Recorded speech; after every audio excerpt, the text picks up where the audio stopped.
بسم اللہ الرحمن الرحیم۔ آج 7 جنوری ہے اور آج کے اس ویلاگ میں ہم آپ سے بات کریں گے پی ٹی آئی کے اندر جو اختلافات ہیں وہ پی ٹی آئی کو جو ہے وہ مشکلات کا شکار کر رہے ہیں۔ پی ٹی آئی کے اندر جو ہے وہ اختلافات کی بڑی وجہ جو ہے وہ جو پی ٹی آئی میں کچھ حلقے ہیں وہ علیمہ خان کو گردانتے ہیں اور وہ کہتے ہیں کہ علیمہ خان جو ہے وہ پارٹی ٹیک اوور کرنا چاہتی ہیں، جس کی وجہ سے جو ایک اہم اعلان کیا گیا علیمہ خان کی جانب سے کہ اڈیالہ جیل کے باہر 10,000 پی ٹی آئی کارکنان آئے، لیکن وہ پی ٹی آئی کارکنان نہیں آ سکے۔ اور اس بات کو اب باقاعدہ طور پر محسوس کیا جا رہا ہے کہ جس انداز سے ہم دیکھ رہے ہیں کہ پارٹی کو ٹیک اوور کرنے کے لیے علیمہ خان جو ہیں وہ کوششیں کر رہی ہیں، اسی طرح جو ہے وہ کچھ اور لوگ بھی ہیں جو پی ٹی آئی کو ٹیک اوور کرنے کی کوشش کر رہے ہیں۔ در حقیقت جو ہے معاملات اب شاید علیمہ خان کے ہاتھ سے بھی نکل چکے ہیں، کیونکہ جو علیمہ خان کی ایک ہیجمونیل سوچ ہے اس کی وجہ سے اب پارٹی کے لوگ جو ہے آہستہ آہستہ علیمہ خان سے متنفر ہو رہے ہیں۔ اور دوسرا ایک اور معاملہ بھی ہے جس پر ابھی تک جو ہے وہ عمل درآمد نہیں ہوا کہ پاکستان تحریک انصاف کے جو پارلیمنٹیرینز ہیں ان کو جو کہا گیا تھا کہ وہ ماہانہ 50,000 روپے جو ہے وہ پاکستان تحریک انصاف کے پارٹی فنڈ میں دیں، اب تک اس پر بھی کوئی پیش رفت نہیں ہو سکی ہے۔ اور جو پارٹی کے ایم این ایز ہیں وہ یہ کہتے ہیں کہ ہم اپنے معاملات یا اپنے اخراجات جو ہے وہ چلائیں یا ہم پھر پارٹی کو چلائیں۔ اب اہم خبر یہ آ رہی ہے کہ یہ جو 50,000 ہے یہ اس کو بڑھا کر 1,00,000 کرنے کی جو ہے وہ کوشش کی جا رہی ہے، اور کہا جا رہا ہے کہ پارٹی فنڈ میں جو ہے وہ ہر پی ٹی آئی رکن پارلیمنٹ جو ہے وہ 1,00,000 روپیہ ماہانہ جو ہے جمع کرائے، کیونکہ علیمہ خان یہ کہتی ہیں کہ جو پارٹی کے لوگ ہیں، جو پارٹی کے پارلیمنٹیرینز ہیں، ان کو عمران خان کے نام پر ووٹ ملا ہے، ان کی اپنی کوئی جو ہے وہ ویٹیج ان کی نہیں تھی، اور اب وہ پارٹی کو اگر ان کے پیسوں کی ضرورت ہے تو پارٹی کے فنڈ کے لیے ان کو پیسے جمع کرانے چاہیے۔ اور دوسری جانب کیونکہ علیمہ خان سے تھوڑا بہت کچھ لوگ جو ہے وہ ناراض بھی ہیں، وہ ناراض اس لیے بھی ہیں کہ ہماری کچھ لوگوں سے بات ہوئی ہے اور انہوں نے کہا کہ ان کی جو سوچ ہے وہ یہ چاہتی ہیں کہ عمران خان کے بعد پارٹی کے اندر ان کی مانی جائے۔ بیرسٹر گوہر کو جو ہے وہ چیئرمین بنایا گیا تھا، لیکن بیرسٹر گوہر کو بائی پاس کر کے اب وہ تمام فیصلے جو ہے وہ کر رہی ہیں، اور بیرسٹر گوہر نے دبے الفاظ میں یہ اشارہ کیا تھا کہ علیمہ خان ہی ان کی عمران خان سے ملاقات میں سب سے بڑی رکاوٹ ہے۔ اور دوسرے جو ہے سلمان اکرم راجہ جو کہ پارٹی کے جنرل سیکریٹری ہیں، ان کے حوالے سے بھی یہ کہا جا رہا ہے کہ وہ بھی علیمہ خان کا جو پینل ہے یا علیمہ خان کی جو سائیڈ ہے اس میں باقاعدہ طور پر شمولیت اختیار کر چکے ہیں۔ بیرسٹر گوہر اور کچھ اور لوگ ہیں جن کا تعلق جو ہے وہ کے پی کے سے ہے، اور پارٹی کے دیرینہ لوگ ہیں، وہ بھی اب بیرسٹر گوہر کے ساتھ جو ہے وہ علیمہ خان کے خلاف ایک محاذ بنانے جا رہے ہیں۔ پارٹی کے اندر جو اختلافات ہیں وہ یقینی طور پر آج سے نہیں ہے۔ علی امین گنڈاپور جب وزیر اعلیٰ خیبر پختونخوا تھے تو اس وقت بھی ہم سب نے دیکھا کہ خیبر پختونخوا کی حکومت کے حوالے سے کئی اہم فیصلے جو ہے وہ علیمہ خان نے کیے۔ ایون کہ سینٹ کے جو ٹکٹ تقسیم ہوئے، سینٹ کے ٹکٹ تقسیم کرنے کے معاملے پر بھی ہر فیصلہ، ہر سینیٹر کے حوالے سے جو فیصلہ کیا گیا وہ علیمہ خان نے کیا۔ علیمہ خان خیبر پختونخوا کے اندر موجود رہی اور انہوں نے تمام فیصلے کر کے خاص طور پہ کئی ایسے لوگ ہیں جن کو سینٹ کے ٹکٹ جو ہے وہ جاری کیے۔ لیکن مسئلہ اب یہ ہے کہ جو علیمہ خان ہے کیا ان کے اندر یہ صلاحیت ہے کہ وہ پارٹی کو چلا سکیں؟ کیونکہ ہم دیکھ رہے ہیں کہ اڈیالہ جیل کے باہر احتجاج کے لیے علیمہ خان جو ہے وہ پارٹی کارکنوں کو تو اکٹھا کر لیتی ہیں، لیکن وہ تعداد جو شاید اگر عمران خان آج باہر ہوتے اور کوئی پی ٹی آئی رہنما اڈیالہ جیل میں ہوتا اور اس کے لیے احتجاج ہوتا تو شاید تقریباً میرے اندازے کے مطابق جو ہے وہ احتجاج کرنے والوں کی تعداد جو ہے وہ لاکھوں میں ہوتی۔ اب مسئلہ یہ ہے کہ وہ اورا نہیں نظر آتا، کیونکہ لوگ عمران خان کے پیچھے جو ہے نکلتے تھے، اور عمران خان کے حوالے سے جو ہے وہ بات کرتے ہیں. باقی ہم دیکھ رہے ہیں کہ عمران خان کے بعد اگر پی ٹی آئی کے اندر کسی شخص کو پذیرائی ملی ہے تو وہ شیر افضل مروت تھے. مروت نے اس دوران جب پی ٹی آئی کا کوئی بھی لیڈر الیکشن کمپین کے لیے نہیں نکل سکتا تھا، شیر افضل مروت نے اس وقت تحریک انصاف کی الیکشن کیمپین کی، اور جہاں وہ جاتے وہاں ان کو بڑا پروٹوکول اور وہاں عوام کی جانب سے ویلکم کیا جاتا، اور یہی چیز جو ہے وہ کئی لوگوں کو کھٹکی، اور ان کے حوالے سے یہ کہا جاتا رہا کہ وہ تو اپنی سیٹ بھی نہیں جیت رہے تھے، ان کو یہ سیٹ بھی جتوائی گئی. لیکن جو معاملات اس وقت نظر آ رہے ہیں، جو اس وقت پارٹی کی حالت ہے، وہ یقینی طور پر درست سمت جو ہے وہ کھو چکی ہے پارٹی، اور وہ جو ایک نیریٹو ہے وہ نیریٹو بھی اب آہستہ آہستہ جو ہے وہ ڈیزالو ہو رہا ہے، وہ ختم ہو رہا ہے، کیونکہ عمران خان کے جیل میں ہونے کی وجہ سے اب باہر کوئی ایسا بندہ موجود نہیں ہے کہ جو پاکستان تحریک انصاف کو یکجا کرے، جو پاکستان تحریک انصاف کے اندر اتحاد کو ممکن بنائے. لیکن کچھ لوگ ایسے ہیں کہ جو اب بھی یہ چاہتے ہیں کہ پارٹی کے جو معاملات ہیں وہ درست سمت کی جانب ہوں، اور پارٹی کے جو لوگ ہیں وہ آپس میں تمام معاملات مشاورت سے طے کریں. اب میں آپ کو ایک ایگزامپل یہ دیتا ہوں کہ ٹھیک ہے، محمود خان اچکزئی جو ہے وہ سینئر سیاستدان ہیں اور معاملہ فہم ہے، چیزوں کا ادراک ہے، سیاست کو سمجھتے ہیں،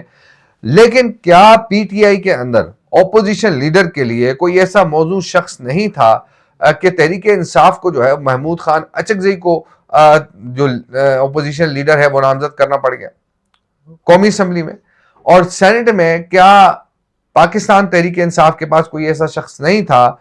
کہ ایم ڈبلیو ایم کی ایک جماعت جو ان کی اتحادی ہے، ان کے علامہ راجہ ناصر عباس صاحب کو جو ہے وہ اپوزیشن لیڈر نامزد کر دیا گیا؟ یہ ایسے معاملات ہیں کہ ایک وقت تھا کہ پاکستان تحریک انصاف جو خود کو ملک کی سب سے بڑی سیاسی جماعت ڈکلیئر کرتی تھی، ان کے پاس اپوزیشن لیڈر کے لیے بندے ہی موجود نہیں ہے. ایک پختونخوا ملی عوامی پارٹی سے اپوزیشن لیڈر ہے، اور دوسرے صاحب جو ہے وہ مجلس وحدت المسلمین سے اپوزیشن لیڈر ہے. ظاہر ہے آپ اتحادی ہیں، اپوزیشن میں ہیں، لیکن جس طرح ہم نے دیکھا کہ تحریک انصاف کے عمر ایوب جو ہے وہ اپوزیشن لیڈر ہے، اور اب کوئی اپوزیشن لیڈر ہی نہیں ہے. محمود خان اچکزئی کو اپوزیشن لیڈر نامزد کیا گیا، یہ بھی اسی وجہ سے کیا گیا کہ بیرسٹر گوہر یا پارٹی کا کوئی اور سینئر ممبر وہ اپوزیشن لیڈر نہ بن سکے. اور یہ فیصلہ کس نے کیا؟ یہ فیصلہ کرنے والے بھی وہی لوگ ہیں جو اس وقت معاملات میں بات کروں گا، تھوڑی دیر بات کروں گا اس پہ، کہ اب جو ہے پاکستان تحریک انصاف کا جو کارکن ہے وہ شدید جو ہے اضطراب کا شکار ہے. وہ اس لیے اضطراب کا شکار ہے کہ اس کو سمجھ نہیں آ رہی کہ وہ کس کو اپنا لیڈر مانے اور کس کی بات کو مانے، کیونکہ اب ہم نے دیکھا کہ ایک بیرسٹر گوہر کے خلاف معاملات چلے تو بیرسٹر گوہر کی سوشل میڈیا پہ ٹرولنگ شروع ہوگی، اور اسی طرح دوسرا اگر کوئی شخص کوئی درست بات کرتا ہے یا پھر نیگیٹ کرتا ہے کسی موقف سے تو اس کی سوشل میڈیا ٹرولنگ شروع ہو جاتی ہے. تو آخر وہ کون لوگ ہیں کہ جو یہ سمجھتے ہیں کہ عمران خان کے بعد پارٹی کے اندر کوئی بھی شخص جو ہے وہ اس قابل نہیں ہے کہ اس کو اپوزیشن لیڈر نامزد کیا جائے یا اس کو پارٹی چیئرمین کے طور پر اس کی بات کو مانا جائے؟ اب ہم نے دیکھا کہ ایک شبلی فراز صاحب تھے، بڑے مدبر آدمی تھے، بڑی چیزوں کو سمجھتے تھے، ان کو جب ڈسکوالیفائی کیا گیا تو معاملات جو ہے وہ شاید پی ٹی آئی کے ہاتھ میں اس وقت نہیں تھے، ڈسکوالیفائی ہو گئے. لیکن ان جیسا شخص یا عمر ایوب جو کہ اپوزیشن لیڈر تھے، ان جیسا شخص کیا پی ٹی آئی میں دوسرا کوئی موجود نہیں ہے کہ ان کی جگہ پی ٹی آئی والے لے سکیں؟ لیکن اب کیونکہ باقاعدہ طور پر معاملات جو ہیں وہ خراب ہو رہے ہیں، اور یا یہ خراب ہو رہے ہیں یا جان بوجھ کر خراب کیے جا رہے ہیں، ایک اور شخص کی انٹری کچھ دنوں میں ہونے والی ہے، اور شاید وہ پارٹی کو سنبھالیں، پارٹی کو ٹیک اوور کریں، لیکن ان کے لیے بھی شاید مشکلات پیدا کی جائیں گی. میں آپ کو یہ بتا دوں کہ جلد اس شخص کی انٹری ہونے والی ہے. پاکستان تحریک انصاف میں، اور میں آپ کو نام بھی بہت جلد بتاؤں گا، اور وہ شخص جو ہے وہ پارٹی کو اس سے پہلے بھی ٹیک اوور کرنے کی کوشش کر چکا ہے اور اب شاید دوبارہ ٹیک اوور کرنے کی کوشش کرے، لیکن اب شاید اس کو تھوڑی سی مزاحمت کا سامنا کرنا پڑے، اور وہ اس لیے بھی کیونکہ اس وقت علیمہ خان صاحبہ پارٹی کو مکمل طور پر ٹیک اوور کرنے کی کوشش کر رہی ہیں، اور لیکن کچھ لوگ ان کی بات نہیں مان رہے، کیونکہ اب ہم نے دیکھا کہ کل کتنے لوگ تھے اڈیالہ جیل کے باہر، کتنے لوگ تھے، اور کتنے لوگوں کو جو ہے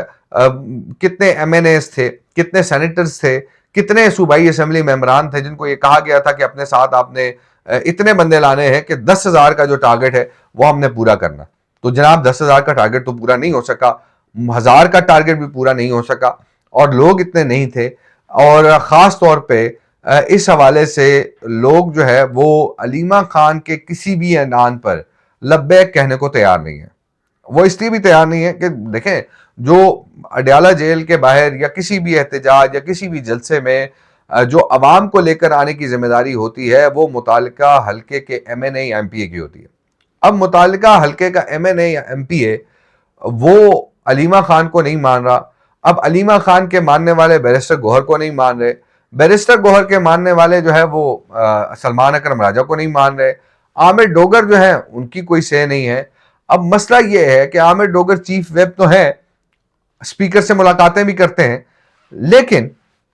اب تک کیا، میں یہ سمجھتا ہوں، میری ایک پرسنل ذاتی رائے ہے، کیونکہ مجھے 2013 کی اسمبلی سے عامر ڈوگر جو ہے وہ ممبر پارلیمنٹ ہے، ان کا اتنا ایکسپیرینس تو ہو گیا ہے کہ ان کو اپوزیشن لیڈر کے لیے نامزد کیا جا سکتا تھا۔ علی محمد خان کو اپوزیشن لیڈر کے لیے نامزد کیا جا سکتا تھا۔ دیکھیے اپوزیشن لیڈر کا کام کیا ہوتا ہے؟ اپوزیشن لیڈر کا کام یہ ہوتا ہے کہ حکومت جو بھی بات کرے گی اپوزیشن نے اس کو جو ہے وہ اس پہ اختلاف کرنا، حزب اختلاف کا مطلب یہی ہوتا ہے۔ تو میرے خیال میں علی محمد خان یا عامر ڈوگر جو ہے وہ قومی اسمبلی کے اندر بہتر آپشنز تھے as compare to Mahmood Khan Achakzai. اب محمود خان اچکزئی جو ہے وہ کچھ حلقوں کے لیے ناقابل قبول ہے،